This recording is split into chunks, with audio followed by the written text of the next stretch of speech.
Okay, so here we are. We're live on this Google Air Hangout. Wish me luck, you guys, because I've never done this before. We're all gathered here with a bunch of my dear friends. And this whole idea of doing a Google Hangout, talking about the idea of social selling and social business and where it's going, started out from a conversation that started out in Twitter, in digital. My name is Jon Ferrara. I'm the CEO of a company called Nimble. I love to get up on a soapbox and talk about what's near and dear to me, and that's powering people to connect with other people, to build mutually beneficial, pay-it-forward relationships that result in some type of outcome. And it's not always a sale that you're really trying to do and build out there. So we decided out on Twitter on Friday to put together this webinar where we share a little bit about how we got started on our social selling journey, where we are at in the whole idea of social selling and social business, and where are we going with this? How can you out in the audience prepare? What are some great takeaways that you can take today and start thinking about tomorrow, next year, and beyond about how to build your brand, grow your network, and achieve your dreams? So what we're going to do is we're going to start from left to right, and I'm the gatekeeper. I'm going to make sure everybody goes a maximum of 5 minutes. And please, let's make this interactive. We want to have questions. We're going to do a Q&A in between each session, and hopefully we get this done in the hour that we have. So thank you for taking your valuable holiday and last-minute business time to be with us. So without further ado, I'd like to introduce Andrew Jenkins. Andrew, take it away. Hopefully there won't be too much background noise. So I'm Andrew Jenkins, founder and principal of Volterra, a company focused on social media strategy, of which social selling is a part, working with B2B sales teams and salespeople within financial services. And to tie back to what you mentioned about how I got the story of my beginning in social selling, about 6 years ago I reached out to someone in the UK on LinkedIn and asked them about the work that they did and whether or not they'd be open to having a conversation with me about the work they did and the organization that they did that work for. And we spoke by phone. Some months later, I met him in the UK and continued to nurture the relationship. And that led to them engaging me in a research project on social networks and around governance, commerce, and a variety of other things. And that really got me started 6 years ago. In my work in social media strategy, were it not for reaching out to someone and asking for a conversation on LinkedIn. And that's really a principle that I adhere to now, and I share that story with all of the people that I train on social selling. And that, I'll turn it over to whoever's next. Andrew, thank you very much. I'd like to introduce Gerry Moran. Gerry has been a big influencer of mine out in the social river. Gerry, thank you for inspiring me every day. Take it away. Thank you, Jon. It is a privilege to be here with, I think, some of the biggest minds in social selling. So I am honored and humbled. So I got my start with the whole social selling thing when I worked with SAP, and that was probably about 3.5 years ago, when I was the sort of social media guy. I was head of social media in North America at SAP. And got the tap on the shoulder to say, hey, our guys aren't hitting quota, and we're not getting in enough doors, and our phone callers aren't getting returned as much. Can you come and help us out? And that's really where it started at SAP, and just showing the sales teams how to enable themselves from getting their LinkedIn profiles up to the whole idea of, hey, sort of unleash your inner SME. Everyone's an SME. And it sort of blossomed, and we built an incredible program within SAP from scratch. Built a curriculum, ran these things called social selling office hours and social selling boot camps, and created a lot of our stuff from scratch, which was great, and ended up scaling the whole concept of what we did in North America to Asia as well as EMEA. And then the sort of the chapter closed at SAP, and moved on to Cognizant Technology Solutions, which I've been there for about 6 weeks or so as the global head of social media and content, and we're going to dust some of the old plays off, and we're going to do it all over again at Cognizant, and really enable what is, the 200,000 people that work at Cognizant to be social sellers on one way or the other. And it really is about becoming that inner SME and just understanding how do you take that great knowledge that everybody has and just interacting and being able to prospect and being able to connect with the customers on on his or her terms. So great stuff. I'm honored that everyone reads my stuff and I read everyone else's stuff, and I certainly learn every day. And it's great to be a part of this nice tight group. So that's me. That's you. Now I want to introduce Julio. Julio Visko and I met in the Social River, just like I met all of you all, and have been nurturing this journey as this whole concept has developed. Tell us a little bit about yourself and how you got started in social selling. Where are we at in the cycle of the relationship of social and its application in business, and where are we going? What can we do to prepare for tomorrow?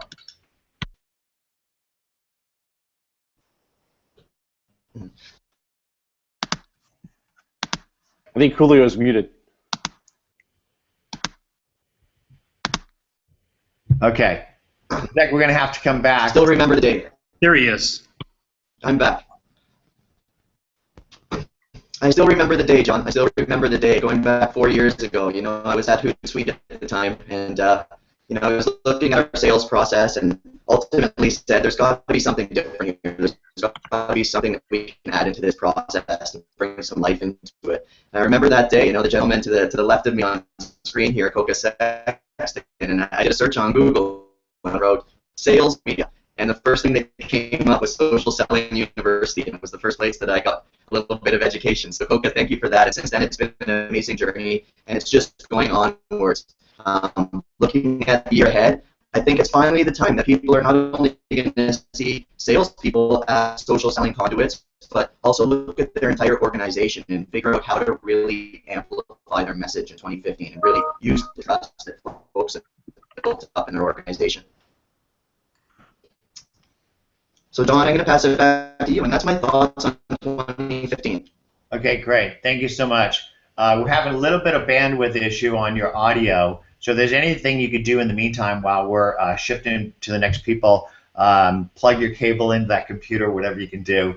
Kevin, Thomas, Tully, tell us a little bit about yourself and how you got started on this journey. Where are we at, and where are we going? What tips can people take away today to prepare them for 2015 and beyond?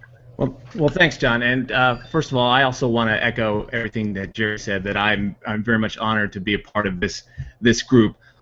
Like everyone here, I met and developed my relationships with everyone in this hangout today through social media. And my social selling journey is a little bit different from everyone else's. I can trace my social selling roots back to the late 1980s. It was a conversation that I had with my father when he was driving back to college at Johns Hopkins University. He told me two things that have really stuck with me throughout my entire professional career. The first thing being the most important business skill is the ability to build. Started this journey. It's the ability to build integrity-based relationships. And the second thing is learn everything you can about computers. Now, back in the late 80s, early 90s, that was pretty groundbreaking stuff. But if you think about it, that's pretty much the basis of what we're doing here with social selling. You're always building relationships, and you're doing it through a different medium. You're using computers. You're using social media. Okay, maybe we're going back to basics, and social selling is just selling, but we're using a different medium to accelerate the process. And for those 25 plus years that my father had instilled that philosophy, I've used it across public relations, across marketing, across sales, across many different verticals, and I've always found success in doing that. And today, as the Chief Sales Officer for Sales for Life, which is the definitive social selling training company in North America, and I'd like to say the world, we're doing that same thing every day. We're using social media to educate. We're using social selling training to arm the next generation of sales and marketing professionals to use this platform to excel and grow their revenue and their pipeline. And that's it. Thank you so much. I love your passion, man. And Thank I you. love how you tell stories, because people remember what you're telling them when you tell stories. And speaking of storytelling, we just had Jill Rowley join us. Jill, can we just do an audio check here? Just make sure we can hear you. Your mic's on mute. Okay. So while Jill's working on that, Gerry, we didn't really hear from you about what you're seeing going on today, but more importantly, what can people do tomorrow and into 2015 to prepare for the accelerating changes that are going on with the new digital customer journey, the way we are all networking and building relationships like the ones we have together here, and how we could build a self-sustaining garden around us that we can nurture over time and achieve our dreams? Yeah, it's a great question, John. I think there's still the basics that need to be done. So I mean, there's still people that need to work on their LinkedIn profile. I mean, we all have to sort of work on that curbside appeal before we sell our house. And a lot of people, from reps to SMEs, subject matter experts, still have to figure out how to do that. But I see the the big opportunities of sort of selling, like, again, it's selling less but sharing more. And I know Jill is a big proponent of that. So how do we put the sharing in consumable content? And it's not necessarily 800-word blog post. How do we learn how to curate? And so I think one of the things is how do we use content as sellers, as a sales organization, to really establish our subject matter expertise. And I think a lot of people will get started with social selling and they'll say, hey, I got to get out there on LinkedIn. I have to get on a LinkedIn group. I got to tweet. But what do I do? What do I say? And the big opportunity is understanding how to work the magic in content curation. And curating the content that is very visual and very picture oriented. So if you look at what I try to do, as part of teaching people how to fish, I try to really teach them by, hey, take a look at my Twitter feed, take a look at my LinkedIn feed, and look at the visuals that I do. And that's a great first step. And I see the second big thing is community. And how do I get involved in a community? Whether it's let's say on a Cognizant side, like a Cognizant Connections that we have, or a LinkedIn group. And how do we be sort of a solver and not a seller by offering insights? And I truly think we're still in the beginning days of this, of establishing ourselves as experts. So that's what I would recommend. They're the two big things that I see going on, sort of the basics as well as community. Love that. I love your concept of community, content, and capturing and delighting people. I love the pictures you put with your posts. I love that Twitter has really featured pictures more, because I think a picture tells 1,000 words. Mm-hmm. We're going left to right, and one of my dear friends just joined us, Barb Giamanco. Barb, can we do an audio check just to make sure we can hear you? I think we're still missing the audio there. One of the great things about Google Hangouts is it's really powerful. There's a lot of great tools to it, but I'll tell you what, if I had the Google Hangouts product manager here next to me, I could give him an earful about how hard it is to set these things up and make it all work. Barb, we're going to come back to you. You can hear me. There's also a lot to be said about just seeing Barb. Just knowing she's in the room does it all. I can't even see her. I don't even see her on mine. I think you can hear me now. We can. Hey, Jill, we got you. Jill, I love your ferocious passion about teaching others to grow and reach their dreams. I recently saw your keynote on social selling at the GE conference, and you knocked them dead. Tell us a little bit about yourself. Where are we at? How you got started in your social selling journey, where are we at with this stuff, and where are we going? What can people take away today and start doing tomorrow to drive 2015 and reach their dreams? Sure. So I think, I'll just do the why, the what, the how. So why do social selling? It's all about being where your buyers are. and your buyers are online. They're digitally driven, they're socially connected, they're mobile with multiple devices, they're real-time empowered. Your buyers have access to information, and not only information, they have access to people. So in sales, you got to be where your buyers are. And if your buyers are in social networks, you need to be in social networks. Two, it really, this is, you know, what is social selling? It's social is just another channel. That's it. It's another channel in addition to the phone, in addition to email, in addition to banner ads, in addition to search engine optimization. It's just another channel. And so, you know, it's a channel, what I say is to do research on the buyer, on the buying committee, on their sphere of influence, so that you can be relevant, so that you can build relationships that ultimately drive revenue. And it's not about selling. It's actually about helping and serving and being relevant and useful. And then, you know, that's more of the what, and then the how. You know, this is learning how to network via the social web, learning how to do research via the social web, learning how to engagement via the social web. And so there's new skills, requires training. There's new tools. A fool with a tool is still a fool. So don't, you know, go out and buy tools and think that you're going to have social sellers. Mindset, skill set, toolkit. And I was a sales rep. That's how I got into this. I was a quota-carrying sales rep selling software to sales and marketing executives. And I just, you know, hey, where are my customers? I need to find them, and I need to engage with them, and I need to build relationships, and I need to earn credibility, I need to earn trust. That's, I mean, at this point, I feel like this should be so obvious, but I guess it's still not.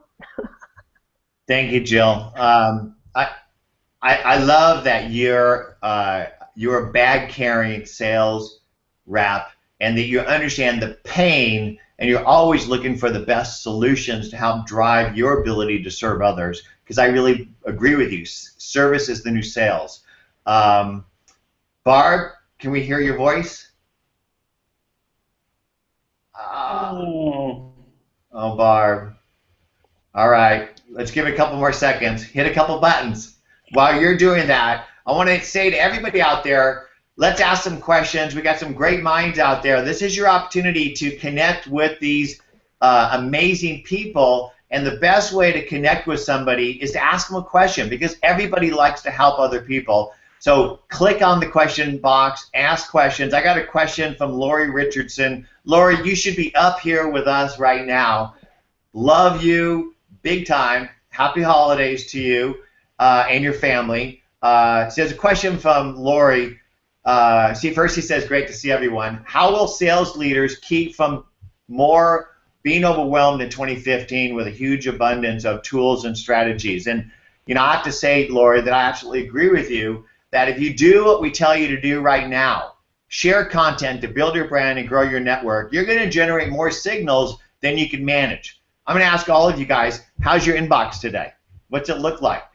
Your email inbox, let alone your social inbox. If you share content to inspire and educate your prospective buyer about the promise of your services, if you do that well enough, your signals are going to get so noisy, you will not actually be able to respond to them. So I'm going to ask you guys a question. How do you solve for that? I think that it comes down to focus. I mean, I really believe that what salespeople need to do more of now than they'd ever done in the past is focus. And by focus, I mean not just on the abundance of everything, but what's the business. You know, Jamie Shanks, for example, he's got he opened my eyes one day. He said, "Koka, I get hundreds of emails a day. The only ones I reply to are the ones that are going to make me money." And I think that as salespeople, that's what we need to focus on. Is, you know, cut out all the clutter. Focus on less. You know, internally here at LinkedIn, we say fewer things done better. And what that means is you can, it's a wide open field, and there's a lot of green out there that we can walk across. What are we going to do today that's going to have a business impact? And if you focus on that top quadrant, you will always be successful. The problem is that people just don't know where the focus is, and you're getting hit from different areas. You're getting hit from, you know, your team, your sales manager, the industry. You just have to learn how to focus on the right stuff and get your job done. To add to that, it's about, from my perspective, it's about making every minute count. Using, not getting overwhelmed with tools, but putting a system in place for curating content to make your day manageable. I keep I'm always adding to my to-do list, whether it's on my phone or on my computer, and making every minute count. If I've got 5 minutes before a meeting, what can I do now? What email can I send? What call can I make? What tweet reply can I make? Whatever. Making every minute count, because time is finite. So the days aren't getting any longer. What we do with it is what's important. Hey guys, I'll chime in. There's three sort of gears that I've always looked at, whether it's at SAP or myself or Cognizant, and it's the whole reach and engage and connect me to the next step. So am I reaching the right people? Am I driving that important engagement? Am I connecting people to the next step? Because I don't think we'll ever sell anything because we tweet or we blog, but it's a way to enable that sort of one-to-one conversation. And with every tool and everything that we do, we probably need to think about, let's run it through this filter. Does this help me reach the right people? Does this help me engage the right people? And then does it help me connect it to the next step? And it's just a nice, easy, simple way, to Koka's point, it's a way to simplify and to filter all these new and great things that are out there. Thank you, Gerry. Barb, can we do an audio check? Are you with us yet? Oh, God. Well, while we're waiting for Barb, I just piggyback on what Koka and Gerry said. One of the things that they were talking about is focus.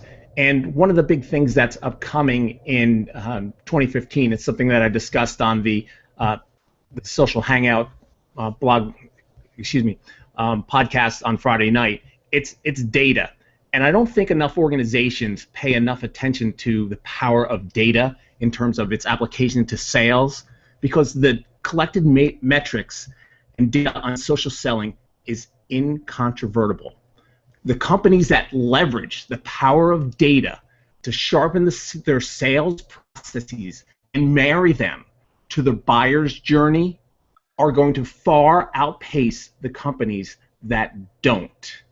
The most successful sales organizations are going to align with sales and marketing, and they're going to rely upon a couple things.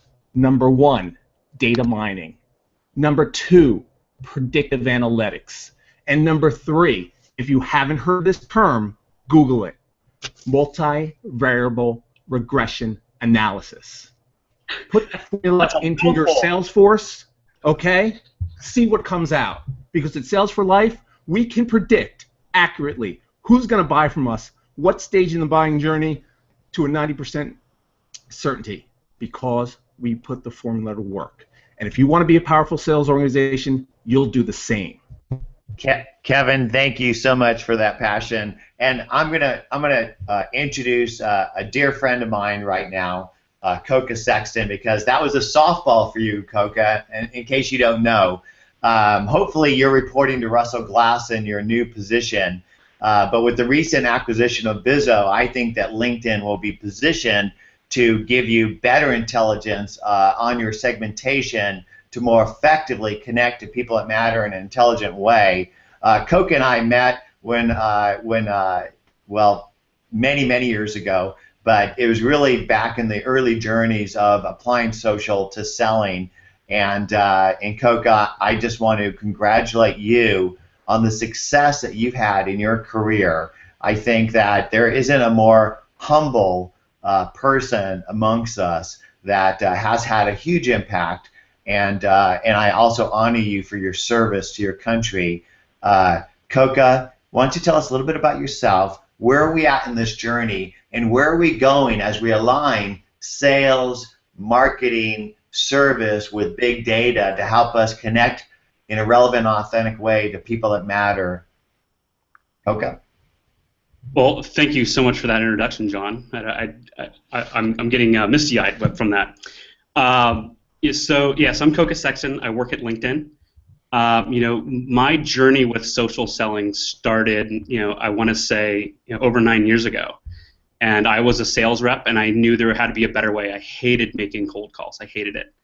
And I stumbled my way through it, and I made a lot of mistakes, and I made a lot of successes. And I think that the stars being aligned, I had foresight that social and sales were going to overlap.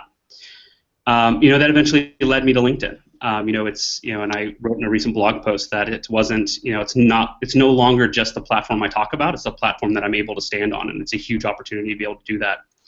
I believe that sales and the area of social selling we are new in, and I think that all of us on this panel, can attest to that. Where it's only a few years old, we've got so many things going on. Jill just going and speaking in Asia to a group of sales leaders. I think it's showing that social selling is not just a buzzword. It is measurable, and it has an immense impact to what Kevin was saying earlier. Companies that leverage social selling are successful. Hands down, no questions, it works.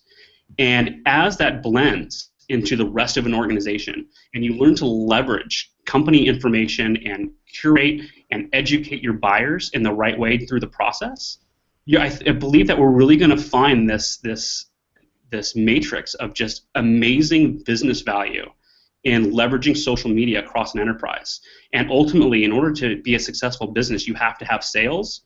So it just makes sense, and it's surprising to me that it's taking this long, or it has taken this long, for sales to finally get up to speed. It's no longer just sale. It's no longer just marketing or service that should be leveraging the stuff. I truly believe that sales is going to be the linchpin in how all of this ends up coming together. Thank you, Koka. We've got some questions from the audience. There's a question here from Seth David. He's saying leverage is built by increasing the size of your audience. This Hangout's a great example. There's over 165 people watching right now. What steps can people take to build the kind of audience where you can get 164 people watching a Hangout? It'd be a lot better if it was 164,000. Right? Amen. But I have to say that this Hangout was scheduled on Friday afternoon. So there's still time. Friday morning. And so imagine if we actually had a little preparation and prepared this over time, or we did this on a regular basis, because ultimately I think that people out there are hungry for information. John. Yes. Yeah, so I think in terms of like building your audience, I think one thing is to think about it not as an audience, but as a community. When you think audience, you think stand on the stage and deliver to the crowd, versus when you think community, you get off the stage and you get in the room with the folks and you're part of the community. Amen. Another expression that I think is really very important to think about when you're in social is to be interesting. You have to be interested in something other than yourself. And so the way that you start to get engagement is by making it about Koka Sexton, not about Jill Rowley. And it's by looking at how you can engage Koka in a way that's useful and valuable to him. And that might be, if he's on Twitter, it might be retweeting something that he's tweeted. I actually read an article in Forbes magazine this weekend, and the woman made a comment about stocks that she likes, and she says that she thinks Oracle's toast, and so she doesn't like Oracle. So I found her on Twitter and sent her a tweet, read the article, congratulations on the article in Forbes, why do you think Oracle's toast? Right, so it's thinking about, I've engaged her by complimenting her on her article, asking for her opinion about why she states this, because it wasn't stated in the article. So that whole to be interesting, be interested in something other than yourself, and to really think about how you use these networks to engage, not pushy, selly, promote, but to really develop relationships. That's what this is all about. Yeah. Amen. That's Relationships matter. Hey Jill, it's Gerry. So I love that, and while at SAP and other and other work I've done, you look at something like LinkedIn, and you put this content out there, and I think I've identified like 15 or 16 different triggers. So if someone does something like that, how do I respond? And I think it's really powerful for successful salespeople to figure out what those triggers are and then how to respond individually to each one. So because there's 17 sort of ways that someone will say, hey, I want you to contact me, for the salesperson to think through strategically, well, if they do this, then I should do that. And I think that's a great way for anyone getting started in social selling. One, figure out those triggers, as you had articulated, and then figure out what's the right way to sort of dance back or communicate back. I think that people should start thinking about selling and start thinking about building a garden of a community, a self-sustaining community around your business, because it's not just prospects and customers that will help you grow your business. There's a wide community around Nimble that we build pay-forward relationships with, including editors, analysts, bloggers, influencers, third-party developers, strategic advisors, investors, and so what you need to do is you need to, on a regular basis, pay these relationships forward by adding value to those relationships, so when they do make a buying decision, not only they think of you, but they bring their friends. And I think that if you want to build a community around your business, it can't be something you do periodically. You got to do it on a daily basis, identifying people that matter, reaching out and nurturing those relationships like a garden. And if you think of your business around you like a garden, you don't go into your garden once a month. You don't go into your garden once a week even. You go into your garden on a regular basis so that you upkeep it so you can then derive the value from it. And you got to think about it as you're sharing content to attract the right birds and insects to make your garden self-sustaining, so you don't have to periodically spray pesticide to fix it. And so imagine businesses at the end of a quarter or the end of the year, they start spraying their customers or prospects with these specials because they haven't done the job necessary to nurture relationships over time to stay top of mind with those buyers. So I think that if you think about your constituency around your business, and I say that because it's not just prospects and customers, as a garden, and you nurture it on a daily basis, that I think you'll get more out of it. And so I think that's the reason why this group of people are here today, is because they've paid these relationships forward over time and nurtured those relationships. I say you live in your garden. I don't even think you should put anything else around it. Like if this is what you're going to do, if you're going to be successful in whatever it is that you're trying to accomplish, you have to live in that garden. Bring a sleeping bag and a pillow and make it the best garden possible. So we have a question. What does the panel predict will be the biggest change in social selling? Will there be a disruptive technology, or what will assist in that change? Well, I think we've already seen LinkedIn as the major force behind social selling, and I think it's table stakes, right? So I always say you don't exist to me if you're not on LinkedIn. And I also say you need to look as good online as you do offline. And so, you really need to think about your digital reputation, and maximize and optimize those presences and those social networks. So I think, table stakes is LinkedIn. It all comes down to where your customers are. And so, working primarily with B2B companies, Twitter is another channel where conversation is being had, and you want to listen to that conversation. You want to monitor and engage. So I think that those are two free, generally, channels that you can leverage without having to make any big bets in other platforms. I think that the area that needs the most investment is in training. I really think that these are new skills. It's a new mindset of serving and helping, not always be closing, pitchy, selly, always be closing. So that mindset shift takes a lot of reinforcement and new recognition and rewards and measures. And so I think the biggest investment we need to see in 2015 is more in the training and the skills required to actually become a social seller. The tools are important, but again, a fool with a tool is still a fool. So we need to see a much bigger investment in training. I agree, Jill.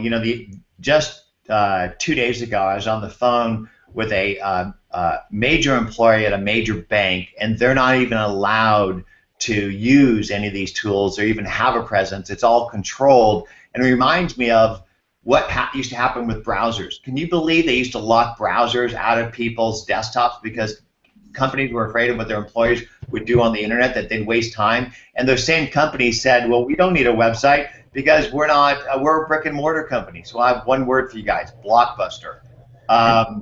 So I want to shift over to Barb. John, just to build on that, I was the head of social media strategy for one of Canada's largest banks, and as the head of social media, I had to get an exception to have access to YouTube and to Facebook, and had to get exceptions for my team. But in fairness to them, they are stewards of people's money first and foremost. But I do agree that having a more social enterprise makes them well, it raises their humanity and their likability with their constituents, to use your phrase from earlier. But it's a slow boat to turn. I'll say that. I wanted to shift over to Barb real quick. We haven't had a chance to hear from Barb, and we keep going back. I have faith in you, Barb. Let's hear that voice. Any chance you can hear me now? Amen. Yeah. Awesome. Well, you guys have all been great. I mean, you just made some really great comments. To be honest, John, I don't even remember what the question was. I was so focused on trying to get audio. All right. So this was an impromptu webinar that got started because of a conversation in digital that talked about, why don't we get together and talk about into your ideas about how we got here, where we're at, and where we're going. So Barb, first, tell us a little bit about yourself, because you wrote the definitive book on social selling before it was a term. Tell us a little bit about where you think we're at, where we're going, and what things people can start doing today to prepare themselves for tomorrow and the years ahead. Sure. So, I mean, I think you've all articulated things very, very well. I have to be honest. I started evangelizing this back in 2006, in, how social would impact selling. And like others, I've been a little bit surprised how sellers have come along a little more slowly. So I think that's changing. I really want to, speak to Jill's point. I think training is really required. Up to this point, I think we've seen a lot of social entering sales organizations coming in from individual sellers. People like Jill or Koka or myself, or somebody in the organization who's a top seller, and they say, I want to do better. I'm recognizing things are changing, and I want to reach people in different ways. What I hope happens going forward, John, is that we get more buy-in coming from the top down. And actually, Jamie and the guys at Sales for Life, Jamie just wrote a post about this and laid out a nice graphic that kind of spoke to the hierarchy. Because I think that sales leaders are still not fully bought into how important it is to integrate social as part of selling. So those are kind of my thoughts. I've been involved in technology for quite a while before I started my own business. I think that sometimes I'm worried that we talk too much about social selling tactics on the front end, and we don't talk enough about the fact that you still have to have great selling skills when you get the meeting. But glad I could finally get a chance to get in and participate. One thing I've learned through the years about technology, it's just never perfect, and you just got to go with it. And there's over 100 people on this webcast. If you have not read the book, The New Handshake, that Barb was talking about earlier, you should get it. It was instrumental in how I approach my career. Oh, Koka, thank you so much. And guess what? I've been working on book number 2, which should come out early next year, that will build on things I've learned, including how important I think it is for us to start now thinking and talking much more about the overall customer experience, what that life cycle and feeling is from the very first moment you interact with someone, whether it's sales or marketing, I don't care, and then what is that experience like for them all the way through the process. So I think we've got a lot of sellers who are starting to use the tools, but honestly, I think a lot of the approaches and messaging could use a little work and a little more oversight. What I'm hearing from you guys is underlying all of this idea and talk about social, and I think that business has always been social.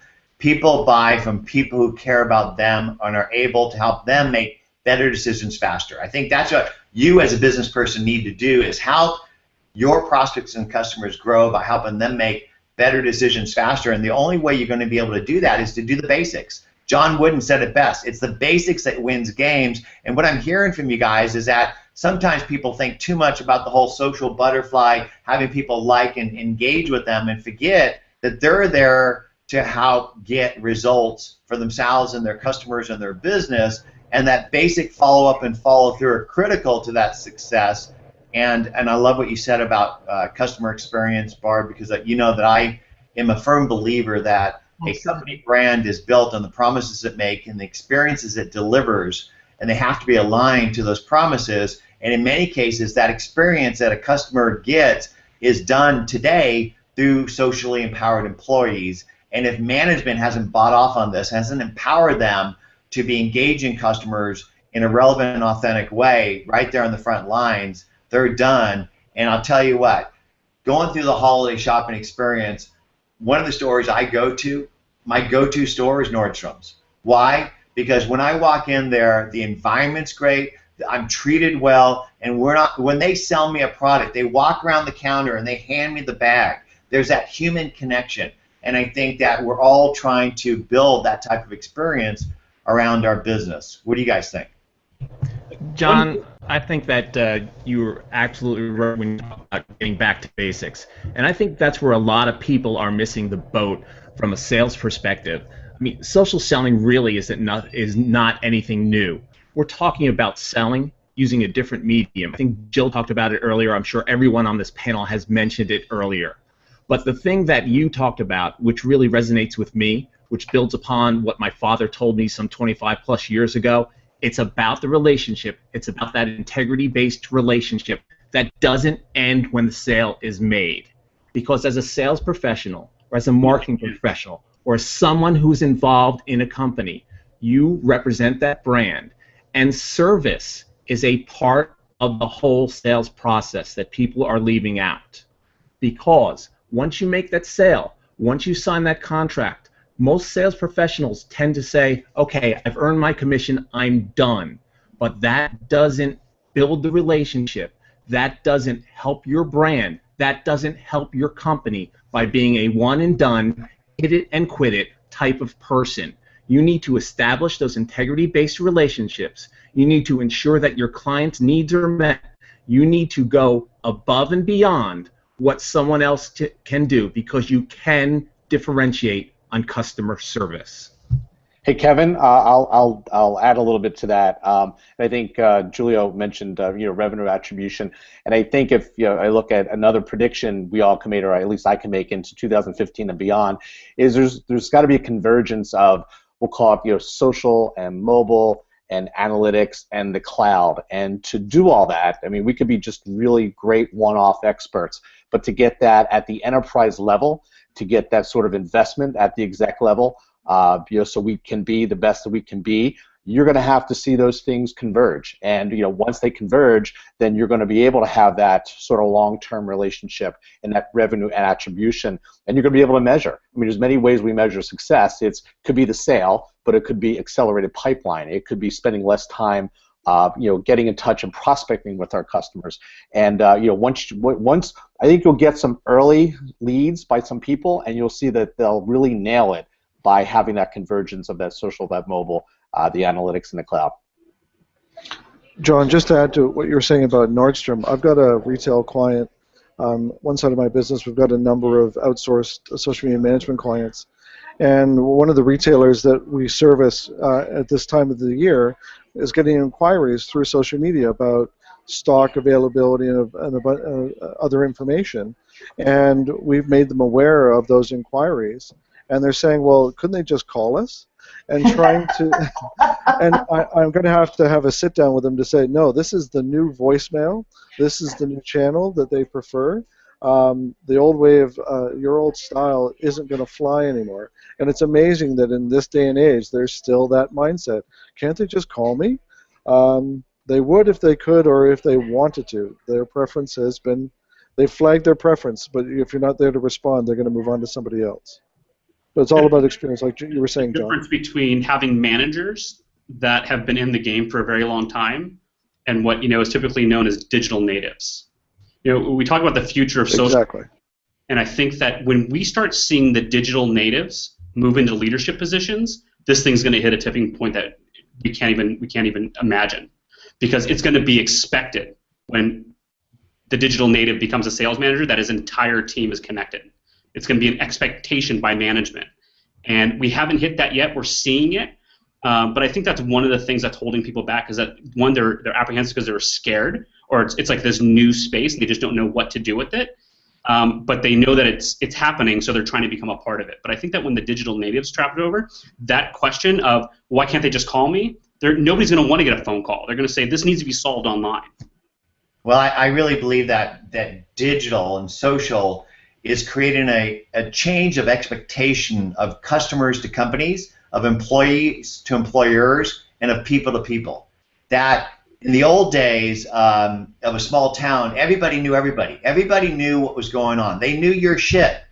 And we went through this mindset, the madman mentality of bag 'em and tag 'em, get the order, scream at people how great you are and your products are, that it really, we have this false sense of privacy that happened in this whole big city idea. I think that social is increasing the transparency and the expectations of your customers to you as a company and the employers to the employers, and that this is a beautiful thing, that we're creating a small town out of the world, that digital is creating and changing the way we work and play. And this is just the first wave of a huge seed change that is washing over us personally and professionally. And I'll have to tell you, I'm effing digging it, because I love being able to reach out and build and nurture a garden of people like y'all. And this is essentially the way that I built my... y'all? Y'all. Did you say y'all? I thought I did. Well, did you know that up in New York it's yous guys, and down further in the South it's all y'all. But in Pennsylvania it's yins. I said y'all.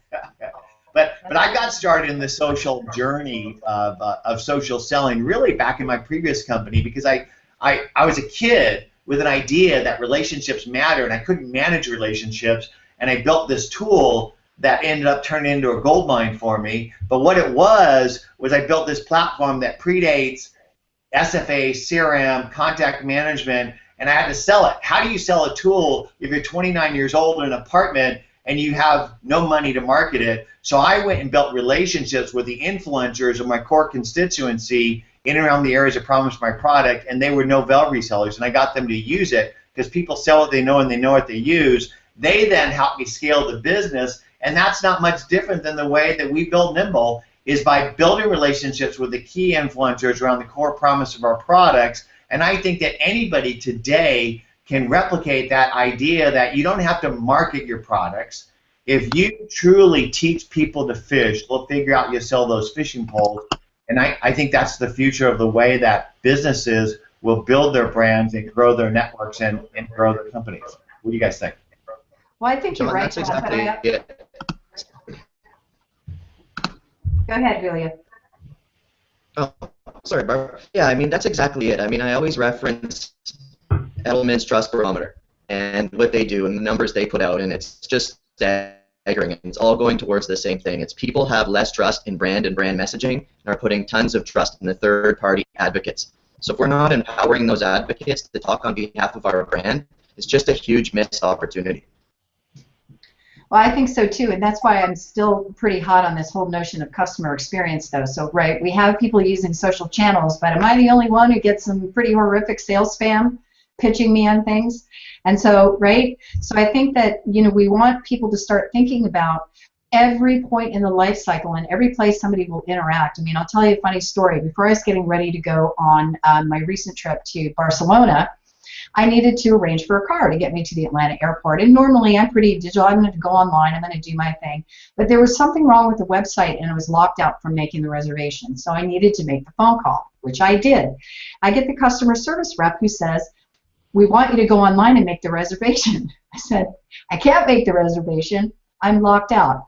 Now it took about an hour before they finally reset my password instead of just taking my darn car reservation. So I'm loyal to them because I like the drivers, but their process really stinks. And so I hope as we go forward, more companies think about the impact that is being made, and what happens when you're not willing to adapt to the way that person wants to interact with your company. And Koka, I think you're right. I know people are scared. I think they're having a hard time figuring it out. They're still thinking about business happening in a very linear way, and they've just got to be prepared for the people who want to interact on Twitter or get their service requests handled via the Facebook page, whatever it might be. So I hope all of you will help champion this, because I think it's just so vital. And as organizations become more of the total social business and become those advocates, as Cheryl Burgess writes about in her book, right, The Social Employee, we need to make sure that people really do understand how to use the tools appropriately in a way that generates a really positive result. So from beginning, to happy customer for life sort of thing. So will you guys get on board with that passion? I'm feeling a new book, Barb. Well, in the book, I'm actually focusing a lot of attention around experience and how this can bring together sales, marketing, and service, and how we just have to consider the impact of what one poorly written email can make in terms of driving sales opportunities, and I just do not think that that's being overseen enough or considered carefully enough. So let's have one more. We've got about 6 minutes left. And there's a great question that's been queued up, and what I'd love to do is just give everybody a chance to share a response to this question, and then just tell people how they can get a hold of you and connect with you. So the question is regarding training. What sites, blogs, books do you recommend that people can use to get started, to kickstart 2015, and then just essentially tell us how we can get a hold of you? And let's go left or right. Andrew? I'll recommend the way I learned everything, which was I learned more from Twitter itself, or I learned more about Twitter from Twitter itself than anywhere else. So follow the hashtag social selling on Twitter, and it's a good place to start, and you'll be right in that stream that John talks about. As far as reaching me, A. Jenkins on Twitter, or for simplicity, Andrew at andrewjenkins.com. Thank you, Andrew. Barb? Oh, okay, thank you. Well, you could buy my book, The New Handshake, Sales Meets Social Media. It'd be a good way to get started. And we do actually offer social selling training and consulting. But bigger than that, some really great books out there. I started with books like Groundswell and, books by Chris Brogan. Just go out there and Google social selling. You can talk to any person who's on this Hangout today. All of us, in some way, shape, or form, we either speak, talk, or train on these tenets. How you can reach me? I'm at Barbara Giamanco on Twitter, Barbara Giamanco on LinkedIn, and you can visit my blog at barbaragiamanco.com or find the company at scs-connect.com, which stands for Social Centered Selling. And thanks again, everybody, for inviting me. Sorry about the audio hiccup, but I'm glad I got a chance to participate a little bit here at the end. I'm so glad that you got connected, Barb. It's always Thank you, John. To see you. Gerry? Okay, I'm off mute. Great. So again, it was a privilege hanging with everybody today. To Andrew's point, it's definitely follow Twitter, whether it's the hashtag social selling, or I would say, hey, I truly try to curate and put out a lot of content around social selling on my account at Gerry Moran, and you can. I also find that my LinkedIn feed, I have a large network, and the day doesn't go by where I don't check it twice to see what people are saying and curating. If you want to get a hold of me, please do at Gerry Moran, GerryMoran, and you can always reach me on my blog at marketingthink.com. So thank you, everybody. Thank you, Gerry. Jill? So yeah, absolutely. So I learn by engaging with the experts in the social selling space. I read a lot of content that is published by LinkedIn, by Gerry Moran. I follow his blog religiously. Hootsuite has some great content too on social selling. There's a lot of really good content on the topic of social selling available out there that is free and widely available. If you're an organization and you're thinking about, training at scale, if you're really thinking operationalizing and scaling, when I was at Oracle, when I built our global social selling training program for Oracle's 23,000 sales reps, I actually worked with Sales for Life. I think that they have the most comprehensive. It's a sustainable program. It's not even just training. It's kind of like a system, if you will, and it's designed for companies that are looking to make an investment in their entire sales organization. It really is the only enterprise ready program that I've found if you're going to put your 100 or 1,000 or 10,000 salespeople through an actual comprehensive sustainable program. So there's a lot available out there for free, but if you're really serious about it, I encourage you to look at Sales for Life. Thank you, Jill. Julio?